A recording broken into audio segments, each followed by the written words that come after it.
E aí, coração tá batendo a mil, né? Eu sei, faltam poucas horas pro início do Enem 2019. Pensando justamente em você, eu decidi fazer uma videoaula para explicar para você como é feito o processo de correção da redação do Enem, porque como é que eu vou fazer uma redação se eu não sei como que ela é corrigida? O segundo passo são técnicas de redação que você deve aplicar ao seu texto para que você ganhe lá os seus tão sonhados 1000 pontos. E o terceiro passo, que também é tão importante quanto os outros, é saber quais são os possíveis temas que a redação deste ano vai abordar. Tudo certo? Já pegou papel e caneta? Então bora lá! Lembra que toda vez que você faz inscrição para o vestibular, para o Enem, para a FUVEST, sempre tem lá o manual do candidato. E no manual do candidato vem já algumas orientações. Então, uma das orientações que vem é a seguinte: primeira coisa, a sua letra tem que ser uma letra legível. E muita gente confunde letra legível com letra bonita. Não é a mesma coisa. Então, a letra legível é aquela que o corretor não vai ficar tendo que forçar as vistas para entender o que está escrito, ou que eu tenha que voltar naquele mesmo parágrafo para entender aquela palavrinha-chave. Então imagina, o corretor corrige cerca de 100 redações no mínimo aí por dia, né? Então ele fica cansado também, e aí um dos critérios que o Enem já estabelece, né, e que as outras grandes universidades, é que a sua letra ela deve ser uma letra legível. Segunda questão é que para eu começar a corrigir a sua redação, ela tem que ter um número mínimo de linhas, que no caso são 7 linhas que o Enem exige, né? Então, no mínimo são 7 linhas e no máximo eu tenho que ter 30 linhas. Mas pensa, será que com um texto de 7 linhas eu vou conseguir de fato expor a minha opinião sobre o assunto? Eu acho muito difícil, né? Então aí o que a gente sempre pede para vocês é que vocês tenham aí uma estrutura de um texto que permeie entre 20 linhas, que não é nem tão extenso e também não é tão curto, e no máximo aí de 30 linhas. E aí tem muita gente que tem essa dificuldade de conseguir escrever apenas 30 linhas porque é muito prolixo. O que é prolixo? Que é extenso, que tem uma dificuldade de chegar ao ponto, parece que a gente está querendo enrolar o corretor. Então também não é legal, tá? E aí tem também a parte estética. O que é a parte estética da redação? É a questão se você usa os parágrafos corretamente, se você faz a divisão silábica, se você não ultrapassa a margem da linha, ou tem alguns textos que parecem uma minhoca, né? Vem todo tortinho assim na redação. Então você tem que pensar nessa questão também da estética. Então quanto mais limpa for a sua redação, o seu texto, mais fácil vai ficar do corretor ler a sua redação. Então, antes do corretor começar de fato a fazer a correção, ele precisa avaliar primeiro se o seu texto vai ser de fato corrigido, se ele atende os critérios que são previamente estabelecidos. E aí, como você tem acesso a isso? Lendo o manual do candidato. Então vamos lá. Professora, quais são os mecanismos que me levam a ter a minha redação anulada no Enem? Bom, primeira coisa que pode anular a sua redação, se você assinar a sua redação ao final. Por que, professora, que eu não posso assinar se a redação é minha? Eu sei que a redação é sua, que é o seu texto, que é a sua opinião, mas pode ser que algum dos corretores que esteja participando do processo de correção da redação do Enem esse ano conheça você ou que dê aula para você. Por quê? Uma coisa muito importante da gente lembrar é que quem faz a correção da redação do Enem são todos os professores de língua portuguesa, tá? É um item obrigatório. Então, o que acontece? Eu posso tanto favorecer esse aluno, se eu gostar dele e achar que, né, nossa, ele merece, ele é esforçado, mesmo que ele não tenha feito uma boa redação, ou pode também acontecer o contrário. Eu não gosto da Maravigold, mas ela escreveu um bom texto, mas eu acho que ela não tem que passar no Enem nesse ano, então eu posso prejudicá-la. Então, por esse motivo, a gente não pode assinar a folha da redação ao final, tá? Do meu texto. Então, eu não posso ter identificação. Então, se um aluno se identificar na folha da redação, lá no final, se ele assinar que é a sua autoria, a redação dele automaticamente vai ser anulada. Mas é só isso que faz a minha redação ser anulada? Não! Se eu também fugir ao tema que foi proposto, se eu fugir ao esquema que foi proposto para mim, que é um texto dissertativo argumentativo, se eu começar a contar lá um conto, uma crônica, um texto narrativo que não me foi pedido ou que eu tenha feito um poema, a minha redação também vai ser anulada. Por quê? O que está sendo avaliado não é criatividade, mas sim se você tem o poder de persuasão, se a sua argumentação é forte, se você consegue fazer com que até mesmo o corretor da banca que tinha um posicionamento sobre o assunto, seria capaz de mudar esse posicionamento ou de ratificar a ideia original dele, tá? Então, por esse motivo, também a sua redação pode ser anulada. Outra questão também que pode levar a sua redação a ser anulada é se você tentar se comunicar com o corretor da banca. Então, se você colocar algum desenho, algum código, algum número, isso também pode levar com que a sua redação seja anulada. Por quê? Porque você pode também tentar se comunicar com o corretor da banca, então isso também não é legal.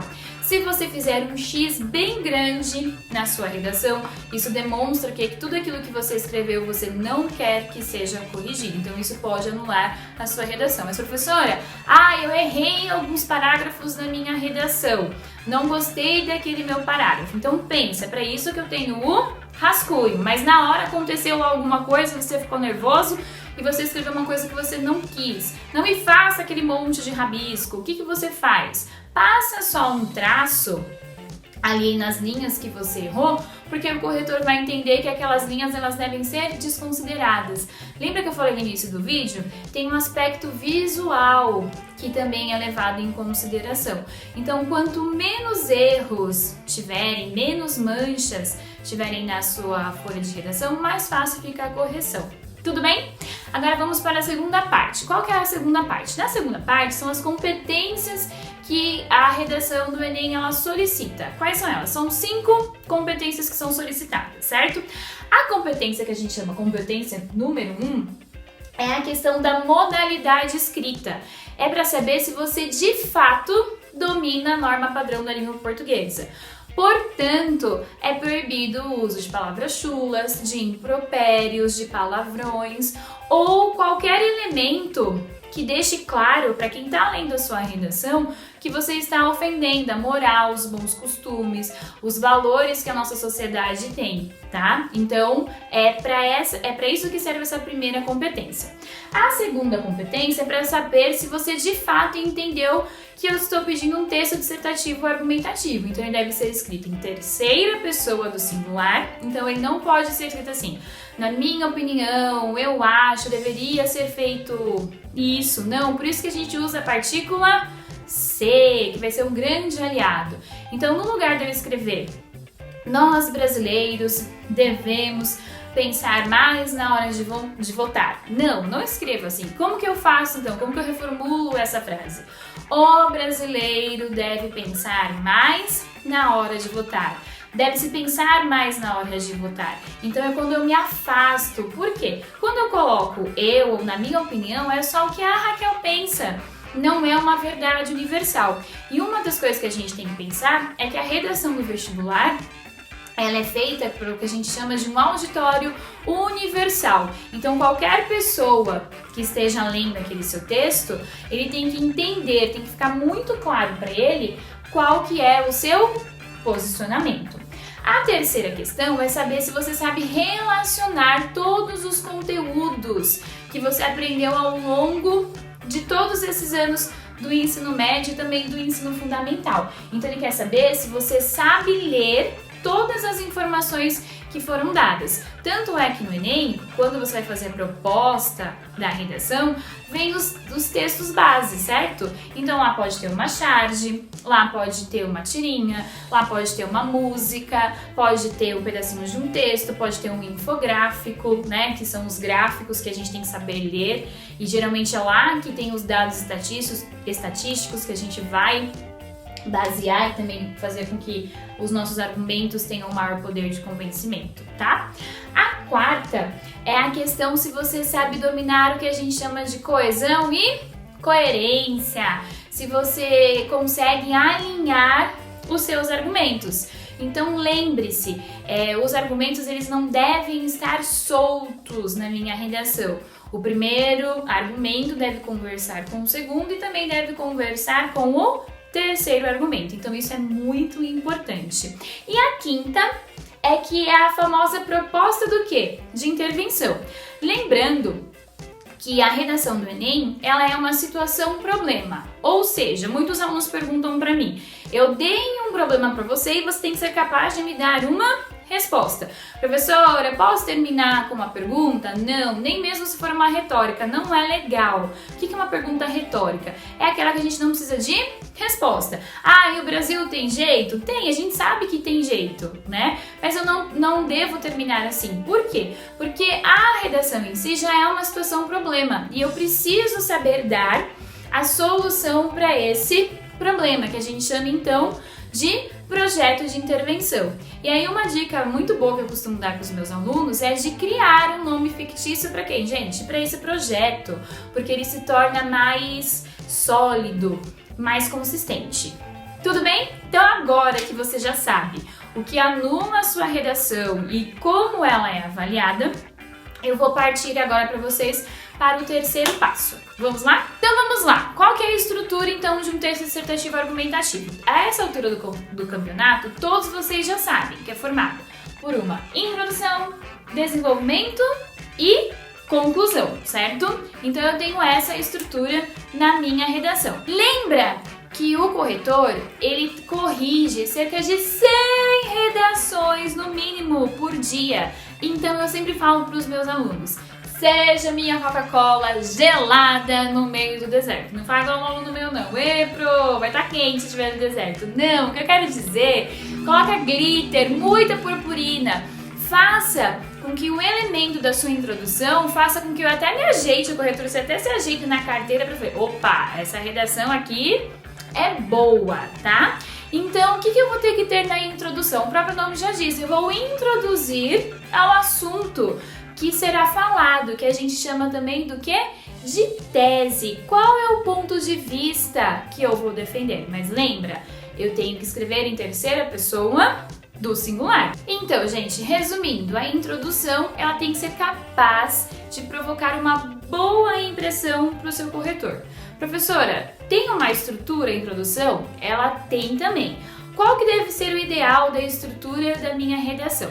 Uma coisa que eu gosto muito e que o corretor vê com bons olhos é quando eu faço uma alusão histórica. O que é uma alusão histórica? É quando eu pego algo que já aconteceu no passado e contextualizo para o momento atual. Então, por exemplo, um dos temas que a gente vai falar um pouquinho mais pra frente é sobre essa questão das doenças que foram erradicadas. Então, por exemplo, a revolta das vacinas. Eu posso pegar algum momento histórico que aconteceu, que foi, né, que a gente teve quando a população deveria ser vacinada, a população ficou com medo, pensando que o governo queria matar as pessoas, e foi, né, praticamente, tem até uma chargezinha bem conhecida, foi lá de frente, bater, né? Os médicos, as enfermeiras praticamente quase que apanhavam quando iam vacinar a população. Então é quando eu contextualizo isso para os dias de hoje. Então nos dias de hoje, o que aconteceu? A gente tem as famosas fake news, né? Com que fez com que esses últimos anos diminuísse muito a quantidade de pessoas que de fato se vacinaram. Então até hoje tem gente aí de algumas doenças, febre amarela, o sarampo, tem gente que tá com medo de tomar a vacina e do quê? E de morrer. Então quando eu faço uma alusão histórica, demonstra pro meu corretor, pro corretor da banca, que eu sou um aluno que tem o quê? Conhecimento. Então isso é muito legal. Então como que eu faria minha introdução? Faria então uma alusão histórica, mas a defesa da minha tese, e no finalzinho, o que eu tenho que fazer na minha introdução? Eu tenho que fazer um encaminhamento já para o meu primeiro argumento, porque lembra, cada parágrafo não pode ser um parágrafo solto. Então o que eu vou ter que usar para ligar os meus argumentos? Os famosos conectivos, tá? Então é muito importante que a gente faça isso. Bom, agora que eu já fiz então a minha introdução, que eu já cativei, que eu fiz até o corretor se sentar melhor na cadeira, qual é o segundo passo? O segundo passo é eu ir então para o meu desenvolvimento. No desenvolvimento, como eu disse anteriormente, o ideal é que a gente faça de 2 a 3 argumentos, tá? Isso é muito importante. No argumento é onde eu vou fazer o quê?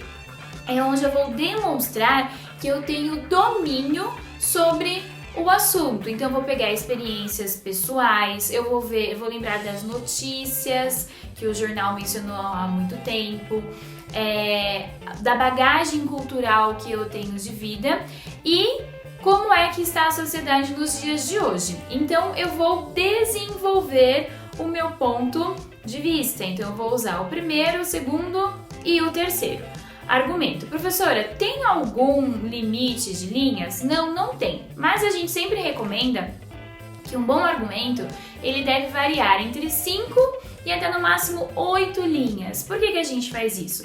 Porque senão o argumento ele fica muito extenso e parece que você não sabe argumentar e que você só está querendo encher o quê? Linguiça, tá? Finalmente chegamos na parte da conclusão. A conclusão é a parte, como o próprio nome diz, que eu vou concluir o meu texto. Nela, a banca espera que eu consiga dar uma solução que seja possível de ser realizada e não uma utopia. Ou seja, tem que ser algo que eu, como cidadão e a sociedade em si, possa solucionar. Então, o que garante os 200 pontos para mim nessa redação? Nessa parte da minha redação, na verdade, seria o detalhamento. De que forma que eu faço esse detalhamento? Bom, uma dica que eu sempre dou para os meus alunos é que eles podem criar um nome fictício desse projeto, tá? Então, salvando vidas, ame-se, enfim, eu vou criar um nome fictício para esse projeto. E diante do nome fictício, eu vou conseguir então falar como é que vai ser feito esse projeto. E esse projeto tem que responder algumas perguntinhas. Quem vai fazer o projeto? Quando que vai começar esse projeto? Onde vai ser feito e como vai ser feito? E para me ajudar a dar a solução para a minha conclusão, sabe o que eu uso? Uma palavrinha chamada GOMIFES. Pro, isso é de comer? Não, não é. GOMIFES é uma sigla, que é uma abreviação. G de governo, O de ONG, M de mídias sociais, I de instituições, F da família, E de escola e S da sociedade. Porque nós temos que responsabilizar todos pelo problema, certo? Porque é um problema da sociedade em si. Tudo bem, gente? E agora, o bônus do vídeo. O bônus do vídeo é onde eu vou falar um pouquinho a respeito de quais temas que vão cair na redação. Professora, qual é o tema da redação? Não sei. Mas vários especialistas e eu também estou apostando em alguns dos temas. Será que eu vou acertar? Não sei. Domingo a gente vai saber. Bom, qual seria o primeiro tema? O primeiro tema escolhido seria de saúde mental. Nunca se falou tanto sobre a respeito da depressão, e aí a gente pode falar sobre a depressão em todos os níveis da nossa sociedade. O segundo tema que poderia ser abordado, seria muito legal, seria a questão a respeito da educação sexual. Só que com o atual governo, não sei, se foi liberado ou se poderia ser falado sobre isso no Enem.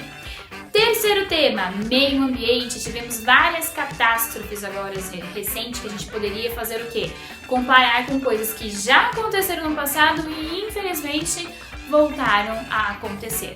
Quarto tema, nesse daqui, muita gente ia se dar bem ou não, Que é a respeito do funk. O funk como forma de expressão cultural, porque lembra? Geralmente quando a gente fala da palavra funk, a gente sempre atrela uma questão de marginalização, de descriminalização, empoderamento feminino, camarotização, A gente sempre lembra do luxo, mas o que tá por trás disso, na verdade. E também a gente fala sobre o machismo. Então é um tema que dá pra gente ter aí várias vertentes. Então fique esperto se você ainda não pensou sobre isso. Quinto tema, a questão dos jovens e da tecnologia. Praticamente a gente está o tempo inteiro onde? Ó, nessa caixinha aqui, mexendo 24 horas nas redes sociais. Então, a tecnologia veio para quê? Veio para melhorar a nossa vida, veio para facilitar. Estamos viciados. Então, é um tema também super interessante. E o último, o sexto tema, finalmente, seria a respeito das doenças erradicadas. Ué, foi erradicada? Por que voltou? Né? Então, seria uma grande reflexão. E aqui embaixo, no box de informação do vídeo do YouTube, eu preparei para vocês uma surpresa. Haha! Pelos meus maravilhindos que já me conhecem, de plantão, eu fiz o quê? Uma aula com trocentos slides? Não, professora, não tem tantos assim não. Lá eu explico para vocês de uma forma mais detalhada sobre alguns elementos que eu não consegui falar aqui no vídeo, senão esse texto vai ficar gigante, né? A respeito das técnicas de redação para você alcançar os seus tão sonhados 1000 pontos na redação do Enem. Você pode me acompanhar aqui ou também pelo meu Instagram. Entra lá na minha bio e tem acesso a essa aula de hoje. Um beijo, fiquem com Deus!